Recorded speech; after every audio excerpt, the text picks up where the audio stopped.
सभी साथियों को जय भीम। 18 अगस्त को सोशल डिस्टेंस को देखते हुए तहसील प्रखंड स्तरीय भीम आर्मी का बैठक किया गया ग्राम कुरतुरी में रविदास मंदिर के प्रांगण में।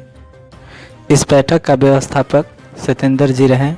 इस बैठक में भीम आर्मी के पलामू जिलाध्यक्ष नागमणि रजक जी एवं जिला महासचिव राम कुमार जी शामिल हुए और तहसील प्रखंड के अध्यक्ष उपेंद्र राम एवं सचिव संतोष राज अंबेडकर एवं कोषाध्यक्ष सुनोज राम चयनित किए गए। आने वाले दिन में सभी सदस्यों ने यह निर्णय लिया कि भीम आर्मी संगठन को एक ऐसा संगठन बनाएंगे कि हर स्थिति में, हर परिस्थिति में हम लोग एक साथ रहकर आने वाले हर कठिनाई को सामना करेंगे। आइए सुनते हैं नागमणि जी को। करना ही है। इसके लिए हमारा झारखंड में तो अभी प्रोजेक्ट नहीं आया है, लेकिन उत्तर प्रदेश, झारखंड में भी कुछ जगह पे चल रही है, लेकिन बहुत कम समय। उत्तर प्रदेश में सबसे ज़्यादा पाठशाला खोला गया है जो भीम पाठशाला के नाम से जाना जाता है, और उसका हम लोग थोड़ा सा स्टार्टिंग पॉइंट किए हैं भरी में ही कि हम लोग अपने बच्चों को लगभग 4 महीने से फ्री में शिक्षा प्रदान कर रहे हैं। दूसरा उद्देश्य है कि हमारे समाज में जितनी भी प्रताड़ना झेलने को मिल रहा है, जितना भी शोषण किया जा रहा है, वो प्रताड़ना चाहे सामाजिक प्रताड़ना हो, चाहे राजनीतिक प्रताड़ना हो, या फिर नौकरी प्रताड़ना हो, हमारे हर क्षेत्र में आज शोषण देखने को मिलता है।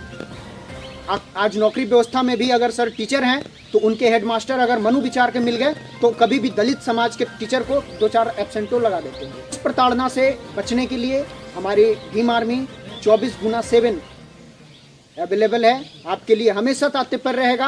आप बस हमें इन्फॉर्म कीजिए, हम पहुंचेंगे, लेकिन वहाँ पे अपने हिसाब से, जैसा कि राम सर बताया कि अपने हिसाब से गलती नहीं करना है, आपको संवैधानिक तरीके से चलना है। संविधान एक बार पढ़िए, सब समझ में आएगा कि क्या है क्या नहीं है। मैं तो कहता हूँ कि आप एक बार रामायण भी पढ़िए, कुरान भी पढ़िए और संविधान भी पढ़िए, जो आपको सही लगता है। मैं दावे के साथ कह सकता हूँ कि ये तीनों चीज़ को पढ़ने के बाद आप संविधान को ही मानेंगे। आरक्षण की बात करते हैं थोड़ा। हमारे देश में बीजेपी गवर्नमेंट अभी फिलहाल है, तो आरक्षण जो है हमारे देश में पहले तो बहुत अच्छा चल रहा था, लेकिन जब से ये बीजेपी सरकार आई है, हमारे देश में एंट्री की है, तब से आरक्षण का मूल मंत्र ही भूल गई है कि आरक्षण होता भी क्या है और किसके लिए दिया जाता है। अभी तो आपको 10% जनरल के भी आरक्षण दिया जा रहा है, तो वो 10% हम ही लोग का 10% उधर जा रहा है।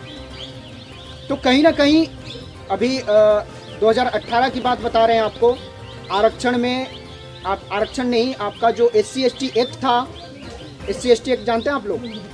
जानते होंगे, अगर नहीं जानते होंगे तो मैं डिस्कस करूंगा। SC/ST एक्ट में एक संशोधन किया जा रहा था कि SC/ST एक्ट का जो है बहुत हमारे लोग जो है दुरुपयोग कर रहे हैं, उनका कहना था ये, इसकी वजह से SC/ST एक्ट को हटा दिया जाए। तो SC/ST एक्ट होता क्या है मैं आपको बता दूं। संविधान में हमारे लोगों को ऊपर जो झाड़ू, जो हमारे बुद्धदेव चाचा जी बोल रहे थे कि झाड़ू पीछे बांध दिया, पांव का पांज है वो भी दिखे नहीं, वो झाड़ू लगता जाए। तो उस चीज से बचने के लिए और सारी प्रताड़ना है कि आपको मारपीट कर दिया जाता है क्योंकि आप गरीब हैं, क्योंकि आप पढ़े लिखे नहीं हैं, क्योंकि आप अशिक्षित हैं। उस चीज से बचने के लिए आपको चमार बोल दिया जाता है, धोबी बोल दिया जाता है, दुसाद बोल दिया जाता है, जाति सूचक गाली दे दिया जाता है। उस चीज़ से बचने के लिए आपको एक बाबा साहब भीमराव अंबेडकर जी ने SC/ST एक्ट का प्रावधान बनाया, जिसमें वो प्रावधान अभी मोदी जी के नेतृत्व में, हालांकि ये काम सुप्रीम कोर्ट का होता है, लेकिन मोदी जी के नेतृत्व में ही किया गया है। तो गवर्नमेंट मोदी जी का है तो बात भी मोदी जी की होगी।